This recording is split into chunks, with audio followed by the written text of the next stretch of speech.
Ginanap ngayong January 26, 2024 ang ribbon cutting ng bagong multipurpose building sa Barangay Talomo. Pinangunahan ni Congressman Isidro T.Ongab at Kapitana Annaliza Dayot Paglas ang ribbon cutting, saksi ang lahat ng residente at barangay opisyales.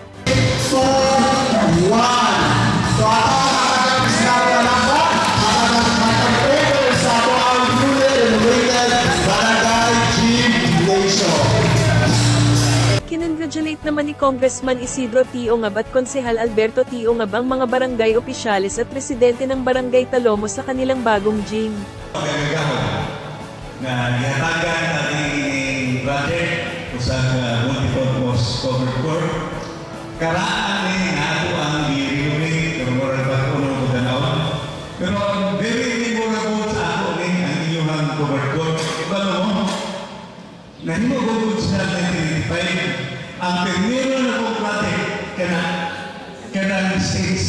Kaya ba lang pala katinan na ito? 50,000. Oo, 50,000 na pero hindi, magkaling namin ron, mga 500,000 na siguro, no? Ana sa gobyerno. So, very memorable sa ako salamat na nag-apilo ninyo. Guba na kayo nagkaraan.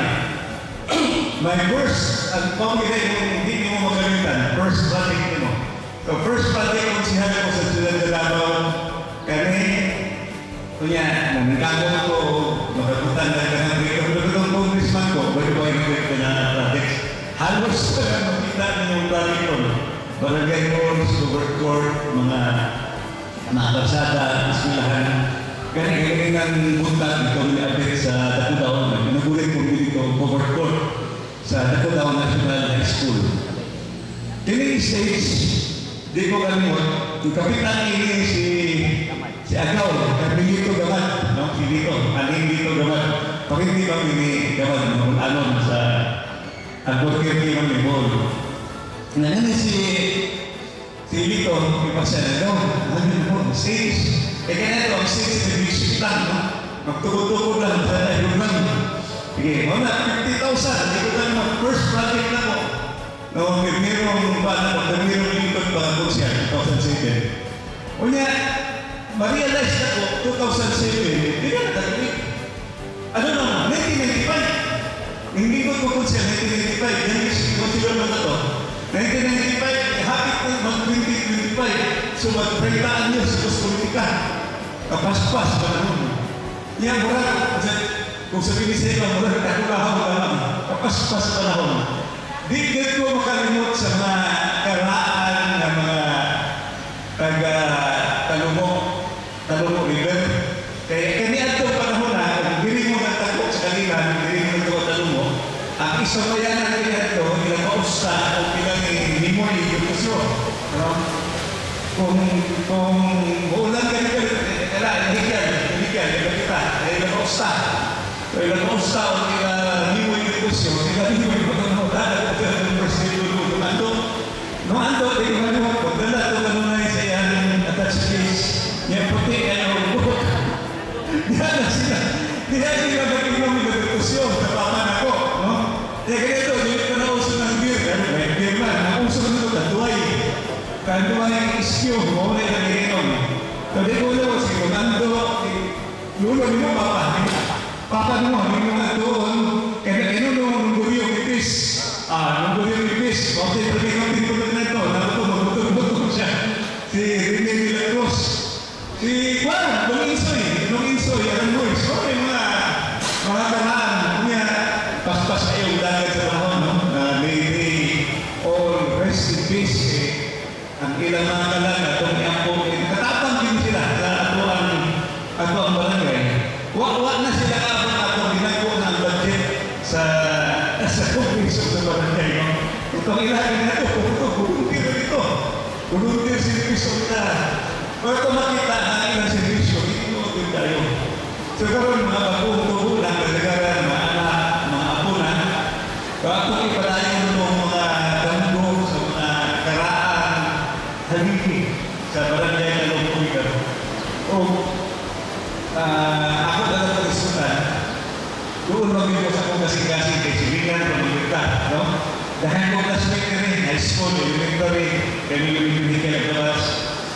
Isa si Abet, kung magsugod sa aming kinabuluan, kaya ito man may eskwila, kung halos lang sa mga nagkabas, may nagtalumo, may nagkabas, nagkabas, pero yung gamayan na nagkabas kaya ito halos sa ilan ng kanan, baktas-baktas na may mamutong. Kaginan, abot yung talumo, abot yung takudaw, balik na po baba, wangan, subasta, nagkabas, kaya nakawal na naman ito, pero pababata, makita na makita na ito. Pero kami ganito, kami ganito, baktas, bisikleta ang mga ito. Anyway, pasalamat ko sa inyo ang barangay sa tinong na. Sukat na sukat, 1985, yung dahil ko siya. Huwag pa ako mamulog sa number 1. Dini, sa inyo. At ano ko siya. Napilwan ko kanunay ang tanang eleksyon na nagagalan ako. Naulit ko din, talong ko din. Pagpulit ko ni Abet, kung siya, hindi ko sa mga ganun. Pero magkanay, ngayon ang kanilang poblasyon, Talungo, Oliver, Riverside, Tahudaw, Lacson, Bangan, sumasa-isa na kita din. Nagkamatapat na ang mga tao. Kung sa'yo putos poblasyon, kung sa'yo putos Talungo, Oliver, pag-ipaningo na, buto na puso. Ono, nalitay kita ko, kaya pagdakan na ito pa, na siya kailangan, kaya ito po pag-bigyan ko nito. Nangangin po sa inyo ha, itampakan yun. Tayo, biya, kanilang palandan at tinuli ang biya, hindi susugupon. Tumin ko nga, pasalamat ko, kung tungkol sa inyong tabang, di lang ko nahimukot siya, nakailis ko, si Abet, nahimukot siya, nahimukot Guzman, si Abet, nahimukot Guzman. Kaya 9 years ko na Guzman, 2007 hanggang 2016. Kaya, yung balik ko 2019, 2022, o 2025, kung palaro lang, hindi ko ibalik. That will be my 6th year term, no? 6th term as Guzman.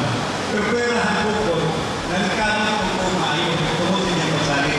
Hindi ko mauna. Nga, nagkamot ko dito, budget ko pagkakanan sa term. Kinalaganan na budget. Dahil mo kung chairman sa appropriations, karuha.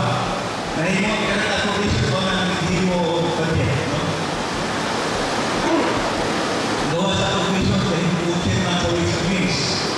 So, tungkol sa akong mga panigamot, nagumagan mo ang buwis sa itong gobyerno ang nanay kay gasto, especially ang Department of Health.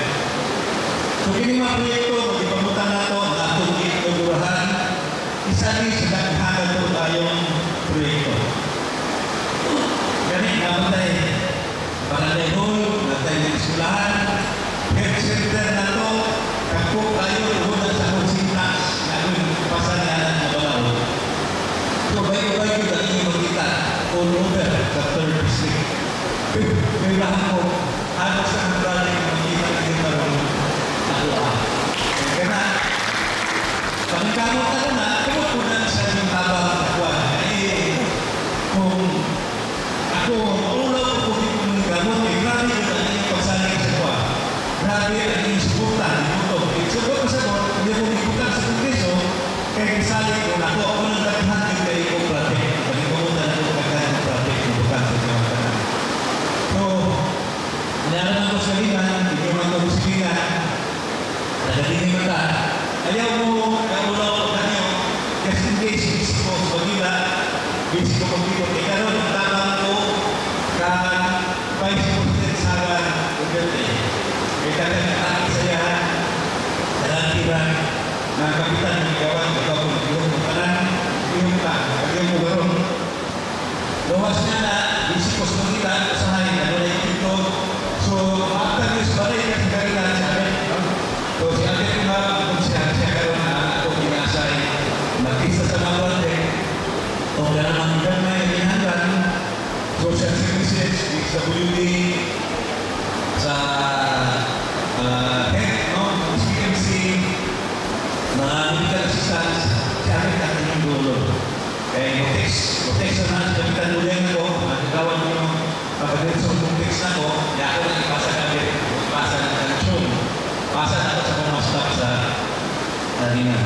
Pagkaman wala dahil kailan.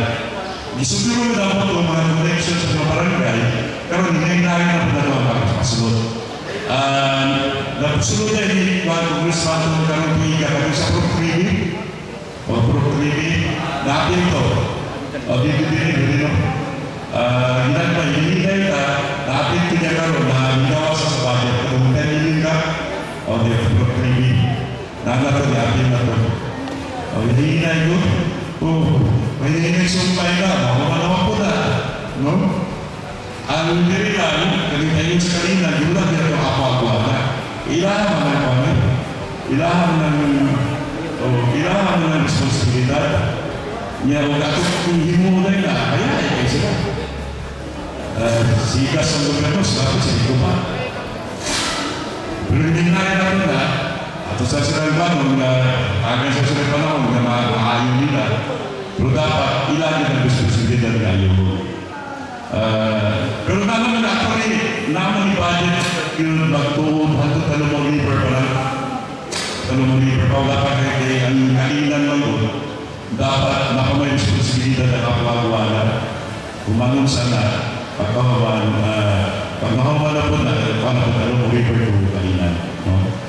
Ang dili sa atong tako daw, yung naman na, ay yung pangyan na wala na pala niya, kadungkaingon sa lumugo niya, wala pa kulang pa, pero hinihinayin nila ito, no?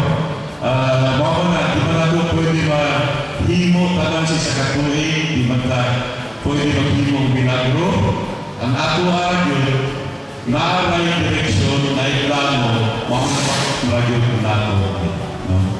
Kung hindi ba naman ba? E pagkakawa siya sa kasada, maana ang maputunuman. Siya naman, masunod sa mga sa kagawa maniging simento. Kadaya, pag simento ang ibigay sa tesoro, nakapatay ng tayo sa tulis, karon naano mo pinagawa sa iba? Mga bagong kasada. Kaya ito muna, di ko na, sige, akihan ng ibigay sa tesoro. Huwag piling ka rin mo sulti yan namin yung sulti sa matiguang din na siya, hindi na mo anak. Natiguang ka lang kung dali. Huwag yun yung siminto, hindi ko mo ito mag-siminto. Ibo, may budget no? Pero inana naman mo gano'n. Basta maningkamot lang hindi na yung pagputan, basta naan ang dito programa, natin direksyon. No? Di na tayo napasaga, maabot yun ang panahon, maayon na po ang ligar o asenso lugar. So, hinaot, pagkakayon na ito pagkakayayon. Pagkakayayon na ito alang sa atong syudad, alang sa atong barangay, alang sa atong distrito. Nagpasalamat rin ang kapitana ng nasabing barangay sa paglaan ng budget at pagpersige ng opisina ni Congressman Ungab para ma-renovate ang kanilang gym. Maayong udto sa tanan, labi na sa amuang kabarangay, dinhi sa barangay Talumong River. Ang among dakong pasalamat sa atong congressman, of course, sa ikatulong distrito sa Davao, Congressman Isidro Ungab. Wala gyud mi masulti kung dili ang kalipay gikan gyud sa among mga dughan kay ngano man na-renovate na gyud ang amuang gym for long, ginahulat gyud dinamo. Actually si Kong originally ang nagpahimo sa ato ang stage, and then there is one time na nagbisita siya sa ato ang barangay, ana siya sa kuan na dili na ang inyuhang gym dinhi ato gyud ning renovate. So nahitabo na gyud siya, so dako gyud kaya mong mga pasalamat gyud. Una, dako ni ug tabang sa tuwa, especially sa atoa dinhi sa council sa barangay, natay mga activities na ay mga meetings ang atong mga nagkalaing-laing sector sa ato ang barangay. Hilabi na gyud ang atong mga senior citizens, dili na gyud sila mainitan, komportable na gyud sila. Pinaka-importante pod is magamit gyud ni sa mga kabatan-unan nato para mapadayon ang mga kalihukan nila, physical activities nila, especially sa sports nato, sa mga forum and meetings sa ato ang mga SK. And of course, magamit pud ni dili lang sa ato ang barangay, apil na pud ang mga duol na barangay sa tuwa na gusto mogamit sa ato ang gym, open ni siya as long as na sila mag-coordinate lang sila sa amo ang barangay, sa ato ang barangay secretary. Kay Congressman Sid, daghan jud kaayong salamat. Gikan pa gyud sa una, wala gyud di mo pasagdi ang barangay Talomo River. Daghang salamat, dili lang man jud gym ang gihatag or gi-renovate sa atuan ni Congressman. Daghan pa gyud mga suok na purok na amo ang nahangyo sa council na iya gyud gitagaan og pagtagad, labi na ang mga suok-suok na nasementuhan na gyud ang mga infra namo diri. Bago pa ko nakapitan ang atubangan sa amo ang barangay, wala pa gyud ni na sementuhan, pero kung nakita na gyud nato ang development sa barangay Talomo River, dili na makaingon gyud ta na isa na ni siya sa mga barangay na padayon ang paglambo. Laking tuwa at pasasalamat din ng mga residente dahil mayroon na silang bagong lugar na magagamit para sa mga aktibidad nila. Sa makausap maayong hapon.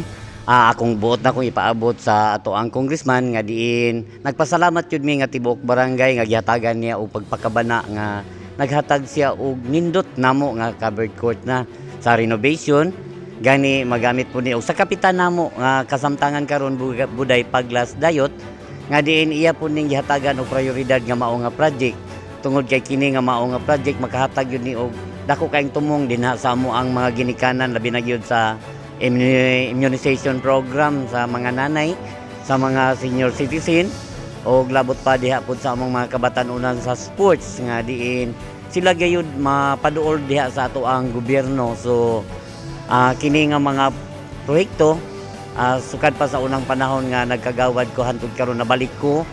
Dako gyud kay nakong pasalamat kang Sid Ungab. Dili lang kay kini nga project kini nga gihatag niya karon nga renovation kundi atong PTA President Paco gihatagan pod mi niya og school building unya kini pong mga karsada namo nasayod man jud ko nga gikan pod ni nga improvement gikan saya. So maulan na akong maistorya, daghang salamat og maayong hapon. Congratulations Barangay Talomo. Maraming salamat sa panonood.